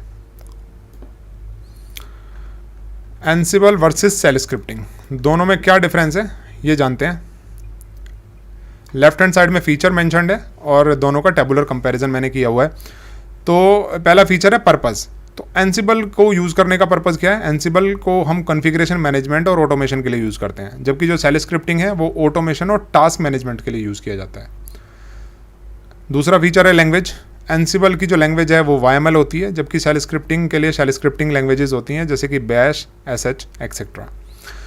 प्लेटफॉर्म सपोर्ट की बात कर लें, एंसिबल जो है वो क्रॉस प्लेटफॉर्म सपोर्ट करता है, मतलब आप किसी भी OS की मशीन आपकी हो सब पर एंसिबल यूज़ कर सकते हैं।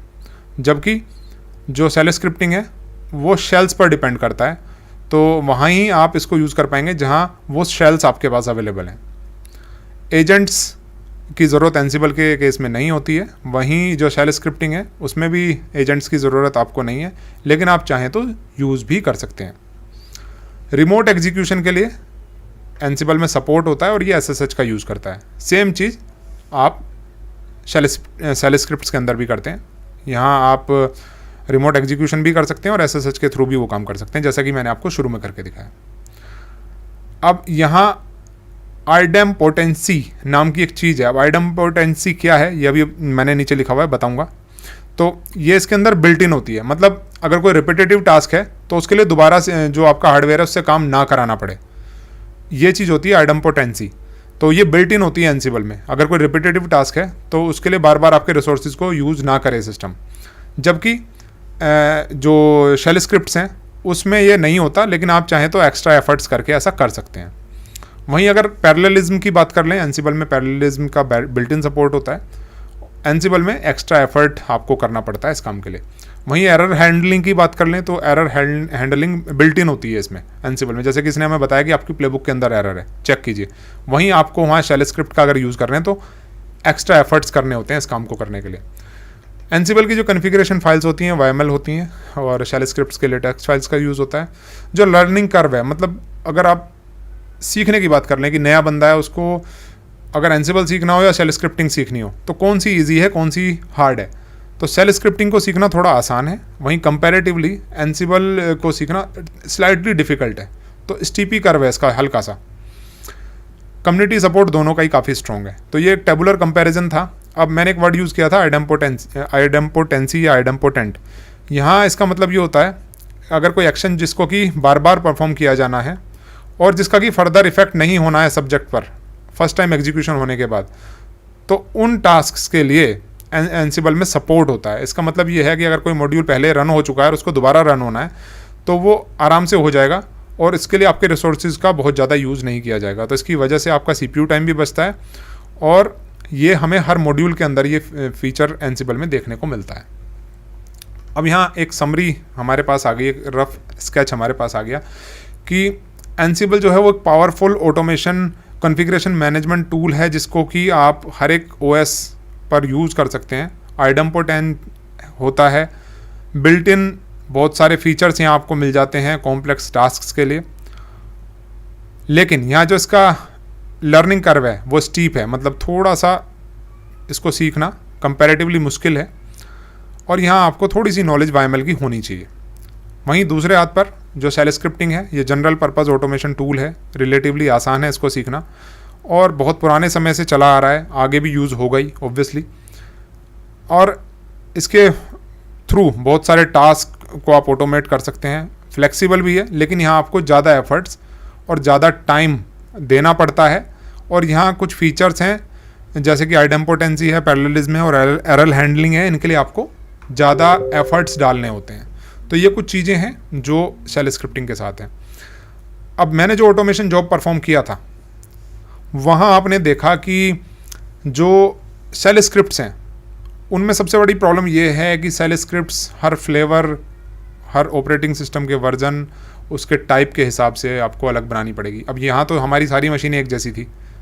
अगर आपकी कुछ मशीनें लिनक्स की हों, कुछ विंडोज़ की हों, कुछ फेडोरा बेस्ड डिस्ट्रीब्यूशन की हों, कुछ आपकी रेड हैट या डेबियन वाली हों, अलग अलग तरह की मशीनें हों, कुछ RHEL 6 हों, कुछ RHEL 7 हों, कुछ RHEL 8 हों, तो वहाँ ज़रूरी नहीं है कि आपकी जो कमांड है जो हमने वहाँ मेंशन की थी वो सारी मशीन्स पर चल जाए जो अभी आप शेल स्क्रिप्ट के अंदर कमांड यूज़ कर रहे हैं। तो हर कमांड, हर पैकेज का नाम, हर सर्विस का नाम वहाँ अलग हो सकता है और उसके हिसाब से आपको शेल स्क्रिप्ट बनानी पड़ेगी। जबकि एंसिबल में क्या है, अगर आप प्लेबुक लिखते हैं और उसमें आपने सही तरीके से जो उसके बिल्ट इन मॉड्यूल्स वगैरह हैं वो सारे यूज़ किए हैं तो वहाँ आपको वाइड रेंज का सपोर्ट मिल जाता है। आपको अलग अलग प्लेबुक्स बनाने की ज़रूरत नहीं पड़ती, वो सभी पर काम करती हैं। तो ये सबसे बड़ा डिफरेंस है दोनों के बीच में। तो यहाँ शेल स्क्रिप्टिंग मात खा जाती है और एंसिबल उससे आगे निकल जाता है। तो यहाँ इसलिए आपको एंसिबल के थ्रू ऑटोमेशन सीखना ज़रूरी है। शेल स्क्रिप्टिंग तो आपको आनी ही चाहिए। तो आई होप आपको सारी चीज़ें समझ में आई होंगी और मैंने पूरी कोशिश की कि आज के सेशन को न केवल थियोरेटिकली बल्कि प्रैक्टिकली भी सारे कॉन्सेप्ट्स आपको समझाए जाएं और आपको समझने में कोई दिक्कत ना आए। लेकिन फिर भी अगर कहीं आपको कोई प्रॉब्लम आई हो, कोई चीज़ ऐसी हो जो मुझसे छूट गई हो, आपको समझ में ना आया हो, तो आप कमेंट्स में पोस्ट कर सकते हैं, हमारे टेलीग्राम चैनल और ग्रुप में पोस्ट कर सकते हैं, व्हाट्सएप ग्रुप के अंदर अपनी क्वेरीज पोस्ट कर सकते हैं। तो मुझे उम्मीद है कि सेशन आपको पसंद आया होगा, सेशन से काफ़ी कुछ सीखने को मिला होगा। अगर आपको हमारा आज का ये सेशन अच्छा लगा है, आप चाहें तो इस वीडियो को लाइक कर सकते हैं, फ्रेंड्स के साथ शेयर कर सकते हैं, चैनल पर नए हैं तो सब्सक्राइब करके बेल नोटिफिकेशन ऑन कर सकते हैं। ये ट्रेनिंग हम आपके लिए लेके आते हैं मंडे, वेडनेसडे और फ्राइडे को 9:30 पर इंडियन टाइम के हिसाब से। वहीं अगर आपको RSCSA या सर्वर ट्रेनिंग के पुराने वीडियोज़ को देखना है तो उसके लिए आपको RSCSA के लिए स्टैंडर्ड लेवल की मेंबरशिप लेनी होती है और सर्वर्स ट्रेनिंग के लिए आपको एक्सटेंडेड लेवल की मेंबरशिप लेनी होती है। मेंबरशिप लेने पर आपके लिए वीडियोज़ अनलॉक हो जाते हैं और साथ साथ आपको गूगल ड्राइव पर स्टडी मटेरियल का सपोर्ट भी मिल जाता है। मेंबरशिप ज्वाइन करने के लिए आप चाहें तो ज्वाइन बटन पे क्लिक कर सकते हैं, आप चाहें तो यहाँ सबसे ऊपर जो आपको पिंड URL दिख रहा होगा उस पर क्लिक करके भी मेंबरशिप ज्वाइन कर पाएंगे। अब बारी है आपके कमेंट्स की और उसके बाद हम आज के सेशन को बंद करेंगे। तो मैं आ जाता हूँ वापस आपके कमेंट्स लेने के लिए।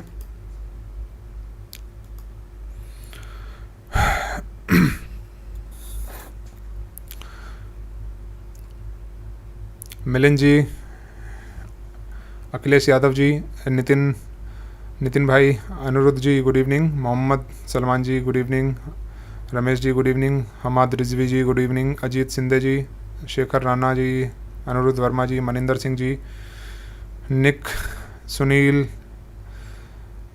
कटके ji, Nitin bhai, Chandra bhai, Akhilesh Yadav ji, Parveen Kaushik ji, Kairba Waghmare ji, Hamad Rizvi ji, thank you so much, Mukesh Kumar ji good evening, Chang Kopi ji good evening, mister invincible thank you. Ankit Chopde ji good evening. Ashish Gaikwad ji good evening. Red eight education. Kaushal Kishore ji good evening. Monika Kapil ji good evening. Himanshu Thakur ji good evening. 70 live हैं, हाँ जी बिल्कुल 80 लाइव हैं in fact. Hamad Rizvi ji, Greta Grace ji good evening. Akhilesh Mathur ji good evening. Atif भाई good evening. Can you provide this PPT to us? बिल्कुल जी हमाद रिजवी जी, ये PPT available है, सारे डॉक्यूमेंट्स आपके लिए अवेलेबल हैं फ्री ऑफ कॉस्ट हमारे गूगल ड्राइव पर। तो जितने भी लोग हैं वो हमारे व्हाट्सएप ग्रुप में ज्वाइन हो सकते हैं और ग्रुप के डिस्क्रिप्शन में लिंक है इन स्टडी मटेरियल के गूगल ड्राइव का, वहाँ से आप एक्सेस कर सकते हैं। एंटरटेन एंड वी लोग, thank you for your teaching Ansible sir, love you, thank you so much. Praveen Kaushik ji कह रहे हैं sir I have complete till session 25 RSCSA, should I join this Ansible training? You can join, this will definitely help you, but try to complete RSCSA first. Haitraj Khan ji good evening. Vikas Sharma ji good evening. Amit Pandey ji good evening. Nitin Tyagi ji good evening. Syed bhai good evening. Pinku Kumar ji, Naresh Saini ji, Imran bhai, can you tell me the difference between Ansible Tower and Ansible automation platform? Definitely in upcoming time I will cover it. Ansible Tower के तो मैंने in fact videos भी डाले हुए हैं। Naseeb Kumar ji, hi sir good evening. Currently I am in shift and can not attend your live session, can I get it after some time? Definitely you can join it later as well. Ajay Singh ji, Ashok Yadav ji, nice. Abhimanyu Sharma ji, in how many days we are going to complete Ansible training? There will be 50 to 60 sessions and I think it will take about 5 to 6 months and it depends on you guys as well. If you will keep completing the likes target, I'll try to conduct 3 sessions per week. Alok Sharma ji hi. Manish ji good evening. Vivek ji, what is the continuous deployment? Deployment का मतलब है कि लगातार आप जो है, जैसे कि सपोज कीजिए आप प्रोडक्शन में हैं, आप नए नए जो अपडेट्स हैं उनको रिलीज़ किए जा रहे हैं, तो उसी को बोलते हैं कंटिन्यूसली आप उस चीज़ को कर रहे हैं। जो भी आप ऑटोमेशन जॉब कर रहे हैं उसको आपको लगातार बार बार करना है किसी चीज़ के लिए, तो वही चीज़ है। Sandy ji, any prior programming skills required for Ansible? नहीं, आपको प्रोग्रामिंग स्किल्स बहुत ज़्यादा नहीं आनी चाहिए, थोड़ा सा आइडिया आपको है तो मोर देन एनफ है। अमित पांडे भाइयों, share the sessions on your LinkedIn profile बोल रहे हैं। बिल्कुल, आप चाहें तो इस सेशन को शेयर कर सकते हैं अपने लिंक्डइन पर भी। Rajesh Singh ji hi. Rohit ji great session बोल रहे हैं, थैंक यू। विवेक कुमार जी कह रहे हैं it is very tough to remember, how we will remember all things? आपको कुछ भी याद करने की ज़रूरत नहीं है, आप प्रैक्टिस करेंगे सब कुछ आपको समझ में आ जाएगा, और एक बार अगर आपने कॉन्सेप्ट पकड़ लिया तो ज़िंदगी भर आपको याद रहेगा। Use chat GPT to check the error? नहीं, चैट जीपीटी की अभी इतनी औकात नहीं है। Saif Khan ji, sir you are the best teacher. नहीं, मैं भी यार टीचर नहीं हूँ, मैं भी सीख ही रहा हूँ। होस्ट में हाइफन आएगा, वो आप चाहें तो हाइफन लगा सकते हैं, नहीं, उसके बिना भी ये काम करता है। Unable to understand seems like programming language? नए लोगों के लिए वो प्रोग्रामिंग लैंग्वेज जैसा ही है, लेकिन अगर जब आप Ansible मॉड्यूल्स के बारे में जान जाएंगे, टास्क के बारे में जान जाएंगे, तो आपके लिए फिर ये आसान हो जाएगा। पासवर्ड लेस ऑथेंटिकेशन कैसे की आपने? इसके लिए आप RSCS से देखिए, मैंने ऑलरेडी वहाँ SSH का पासवर्ड लेस ऑथेंटिकेशन कैसे करना है बता रखा है। Amit Kumar ji, you are always awesome sir. Thank you Amit भाई ji. Thanks by log for completing the like target. Definitely. Devendra Kumar ji बोल रहे हैं सुपर ग्रेट अग्रेस ji, quite interesting sir, thank you. Will it be very helpful for automation for summarizing the services? Thank you Gajendra ji.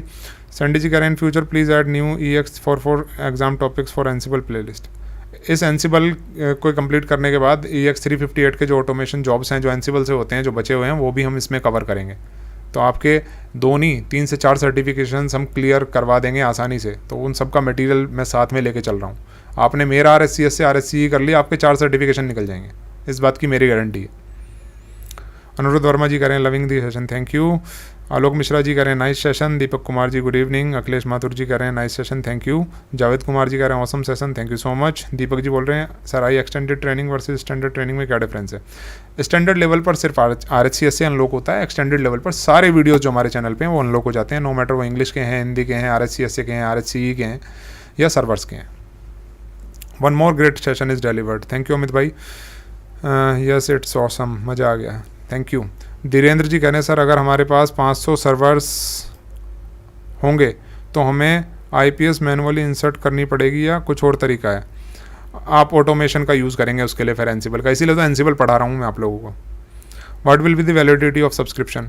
YouTube subscription is valid for 30 days only, and if you want to join the longer duration plans, you can join membership in our app. Saurabh ji कह रहे हैं server migration का एक video बनाओ। भाई साहब पहले RSCE ख़त्म हो जाए उसके बाद Hi sir, I pass RSC. AFS today. Thank you so much. AFS today. Can you please ping me on WhatsApp because I need your immediate help for someone. मुझे आपकी ज़रूरत है. हमारे चैनल के एक सब्सक्राइबर हैं, उनको मंडे को एग्ज़ाम में अपीयर होना है. तो अगर आप व्हाट्सएप पे हमें एक बार पिंग कर लेंगे तो उनकी थोड़ी हेल्प हो जाएगी. आप एक बार मुझे प्लीज़ पिंग कर लीजिएगा अगर पॉसिबल हो तो, या टेलीग्राम में पोस्ट कर दीजिएगा. जावेद खान जी कह रहे हैं how do we do the passwordless authentication for n number of nodes using for loop, जो मैंने अभी आपको दिखाया. और ये मैंने बाकायदा शो किया है हमारे RSCSA की प्लेलिस्ट में. अगर 1000 मशीन्स पे आपको पासवर्डलेस ऑथेंटिकेशन करना है तो आप फ्रैक्शन ऑफ सेकंड्स में उसको कर सकते हैं, ऐसे चुटकी बजाते ही, जैसे मैंने अभी आपको करके दिखाया फॉर लूप का यूज़ करते हुए. 5 स्टार डॉल बोल रहे हैं sir love from Pakistan, very great lecture. Thank you so much my friend. Saurabh ji कह रहे हैं how to successfully migrate the old application server to the new server. Backup और कई केस में जो है ना, वो बैकअप से रिस्टोर करने पे अगर वर्जन डिफरेंट है तो नहीं होता है, फिर मैनुअली करना पड़ता है. वो डिपेंड करता है सिनेरियो पे, एप्लीकेशन पे, और क्या आप यूज़ कर रहे हैं उसके अंदर. सुनील जी कह रहे हैं everyday when live session will start. Live sessions Monday Wednesday Friday 9:30 पे आपको देखने को मिलते हैं. देसी ट्रैवलर कह रहे हैं सर एनसिबल सिलेबस पूरा कराओगे यूट्यूब पर या फिर बैच लेना होगा. भाई साहब मैं औरों की तरह बैच नहीं लेता हूँ, मेरा जो कुछ है वो यूट्यूब पर ही है. मैं यूट्यूब पर शोकेस करने के लिए नहीं डालता वीडियोस. बाकी सारे ट्रेनर्स क्या करते हैं, वो यूडेमी पे भी डाल देंगे, यूट्यूब पे भी डाल देंगे, यहाँ भी डाल देंगे, वहाँ भी बाद में कहेंगे प्राइवेट में आ जाओ. मैं प्राइवेट ट्रेनिंग लेता ही नहीं हूँ. इनफैक्ट मैंने कॉर्पोरेट ट्रेनिंग लेना भी बंद किया हुआ है. मैं एक छोटी सी या तो मेंबरशिप ले लूँगा आप लोगों से या फिर फ्री कर दूंगा. मेरा पूरा कोर्स यूट्यूब पर ही अवेलेबल है या हमारे ऐप में अवेलेबल है. अलग से कोई ट्रेनिंग आपको लेने की ज़रूरत नहीं है, क्योंकि जिस तरीके से मैं आपको पढ़ाता हूँ आप सेल्फ स्टडी आराम से कर सकते हैं, खुद प्रैक्टिस करके सब कुछ सीख सकते हैं. बाकायदा स्टडी मटेरियल का सपोर्ट भी आपको दिया जाता है और डाउट सॉल्व करने की सपोर्ट भी आपको मिलती है अगर आप हमारे टेलीग्राम ग्रुप में ज्वाइन होते हैं. तो वहाँ आपके क्वेरीज़ का भी मैं आंसर करता हूँ. तो ये काम नहीं है कि हाथी के दांत दिखाने के कुछ और खाने के कुछ और. मेरा जो कुछ है सबके सामने है. अमन गोयल जी डॉट लगा रहे हैं. ग्रेट अग्रेसर are we suppose to be aware of server configuration to learn Ansible. नहीं, एनसिबल के लिए नहीं, लेकिन इसीलिए मैंने सर्वर कॉन्फ़िगरेशन पहले कराया ताकि आपको सर्वर्स का आइडिया हो, ताकि आप EX 358 जो एग्ज़ाम है जिसमें कि सर्वर्स को कॉन्फ़िगर करना होता है एनसिबल के थ्रू, वो काम भी आप कर पाएँ. तो सारे सर्वर्स का कॉन्फ़िगरेशन करना आना ज़रूरी नहीं है. आपको वो स्टेप्स बताऊं कि कौन कौन से स्टेप्स परफॉर्म करते हैं हम किसी भी सर्वर के कॉन्फ़िगरेशन में. ज़्यादातर जो भी सर्वर्स हैं उसमें अगर मैं कहूं कि अगर एक रफ लाइन मुझे खींचनी हो, ब्लूप्रिंट मुझे बनाना हो, तो सबसे पहले हम पैकेज इंस्टॉल करते हैं, कॉन्फ़िगरेशन फाइल का बैकअप लेते हैं, नेसेसरी चेंजेस करते हैं कॉन्फ़िगरेशन फाइल के अंदर, फिर फायरवॉल के अंदर रूल ऐड करते हैं, सर्विस को रिस्टार्ट करते हैं. सब में जनरली यही सीक्वेंस हमें फॉलो करना पड़ता है. अब ये डिपेंड करता है उसके बाद कि कौन सा स्पेसिफिक सर्वर आप कॉन्फ़िगर करने वाले हैं, उसके हिसाब से चीज़ें आगे पीछे चेंज हो सकती हैं. तो यहाँ एनसिबल जनरली उसके बाद ही आपको करना भी चाहिए. अगर आपने सारे सर्वर्स कर लिए, RSCSA कर लिया, फिर आप एनसिबल जब सीखेंगे तो आप वो काम ऑटोमेट भी कर पाएंगे और आपके 2 नहीं 4 सर्टिफिकेशंस यहाँ से क्लियर हो जाएंगे बड़ी आसानी से. तो अगर आप RSCA को टारगेट कर रहे हैं तो वो भी आपका आसान हो जाएगा, वो पाथ जो मैं आपको दिखा रहा हूँ. अदरवाइज़ अगर आप RSCA देना चाह रहे हैं और डायरेक्टली आपने 358 दे दिया तो वहाँ वो निकालना फिर आपके लिए चैलेंजिंग है. हालांकि हमारे चैनल के मेंबर्स हैं जिन्होंने ऐसा किया हुआ है बिना RSCSA दिए भी, लेकिन फिर वो मुश्किल टास्क है आपके लिए. अहमद काजी फ्रॉम पाकिस्तान. ओके भाई, अपने नाम से बना लो ना, फिर चैनल का नाम 5 स्टार डोल के नाम से आपने बना रखा है. सुनील कटके जी कह रहे हैं do you start open shift. आने वाले टाइम में देखिए कोशिश करूँगा. धीरेन्द्र जी कह रहे हैं सर आपने जैसे कि कॉन्फ़िगरेशन फाइल में 2 IPS इंसर्ट किए थी, उसमें अगर हम 500, हाँ जी बिल्कुल, अगर आपको 500 सर्वर्स पे काम करना है तो जो आपकी फ़ाइल है जो सर्वर्स वाली मैंने बनाई थी उसमें आपको वो सारे 500 सर्वर के IP एड्रेस मेंशन करने पड़ेंगे. और अगर एनसिबल से करना है तो इन्वेंट्री फाइल के अंदर आपको उनकी एंट्रीज करनी होंगी ग्रुप्स बना के. सौरभ जी करें please sir continue with free एनसिबल videos on YouTube, it will be helpful. बिल्कुल, मेरे लिए भी और आप लोगों के लिए भी. मैं चाहता भी हूँ कि फ्री में इसको डिलीवर किया जाए, तो आपसे यही रिक्वेस्ट है कि प्लीज़ सपोर्ट करें, लाइक्स कंप्लीट करा दिया करें और वीडियोस को शेयर करें. मैं बार बार नहीं बोलना चाहता हूँ, बाकी आप लोगों की मर्जी है. तो आज के सेशन में अब इतना ही. अब हम मिलेंगे इसके बाद नेक्स्ट सेशन में मंडे को, जहाँ मैं एक और नया सेशन एनसिबल का आपके लिए लेके आऊँगा और उस सेशन में आपको एनसिबल का इंस्टॉलेशन सीखने को मिलेगा, क्योंकि सबसे ज़्यादा ज़रूरी आपको यही है कि एनसिबल को कैसे इंस्टॉल किया जाना है. यहाँ आज मैंने एनसिबल का इंस्टॉलेशन जो किया हुआ है वो रूट यूज़र से किया हुआ है, और जो पासवर्डलेस ऑथेंटिकेशन मैंने किया था वो भी रूट यूज़र के थ्रू ही किया था. जो कि हमें नहीं करना चाहिए सिक्योरिटी को ध्यान में रखते हुए। तो वहाँ हम नॉर्मल यूज़र अकाउंट से इस काम को करेंगे, फिर वहाँ प्रिविलेज एस्केलेशन का यूज़ करेंगे, सूडो वगैरह का यूज़ करेंगे एडमिन जॉब को परफॉर्म करने के लिए एनसिबल के थ्रू। तो आने वाले सेशन में आपको एनसिबल का इंस्टॉलेशन सीखने को मिलेगा। हालांकि सर्वर वाली ट्रेनिंग में ये मैं कवर कर चुका हूँ, लेकिन कुछ साथ में नई चीज़ें भी मैं इंट्रोड्यूस करूँगा इस सेशन में। तो वो सेशन ज़रूर ज्वाइन कीजिएगा, लाइक टारगेट कंप्लीट करा दीजिएगा ताकि मैं उसको समय से स्टार्ट कर पाऊँ। बाकी मैं एक बार और देख लेता हूँ आपकी कुछ और क्वेरीज़ हैं तो। थैंक यू सो मच बोल रहे हैं जी धीरेन्द्र जी। गुरु बोल रहे हैं is Linux knowledge needed for learning OpenShift. आना चाहिए लिनक्स आपको। लिनक्स ही आईटी इंफ्रा की बैकबोन है। सबसे पहले मैं कहूँगा कुछ भी सीखने से पहले लिनक्स सीखिए। लिनक्स के बिना क्लाउड कुछ नहीं है, लिनक्स के बिना डेवऑप्स कुछ नहीं है, पहले लिनक्स सीखना ज़रूरी है। I have specific question, can we expect the creation of centre of internet and security hardening images both रेल and Windows server in latest ongoing course?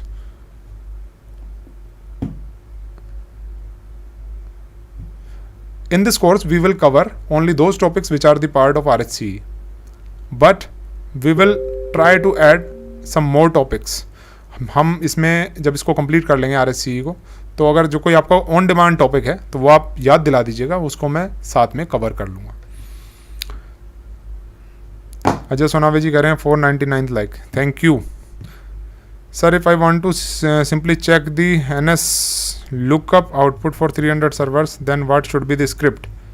आप टेलीग्राम में डाल दीजिए, मैं आपको स्क्रिप्ट बना के दे दूंगा, कोई प्रॉब्लम नहीं है। I don't want to do SSH, तो फिर कैसे करेंगे? NS लुकअप तो आप एक ही मशीन से कर लीजिए, सारी मशीन से क्यों करना है आपको? Dheeraj Bhasin ji, sir I have a specific question, can we expect this? मैंने इसका आंसर आपको दे दिया। शेखर जी कह रहे हैं सर लाइक्स 400 ही होने चाहिए नेक्स्ट वीडियो के लिए। हमेशा 400 लाइक अगर आप कर देंगे हम सेशन कंडक्ट कर लेंगे, कोई प्रॉब्लम नहीं है। मैंने आपके कमेंट का आंसर दे दिया सौरभ भाई। आप NS लुकअप तो किसी एक मशीन से करके पता कर सकते हैं, सारी मशीन से क्यों करना है आपको?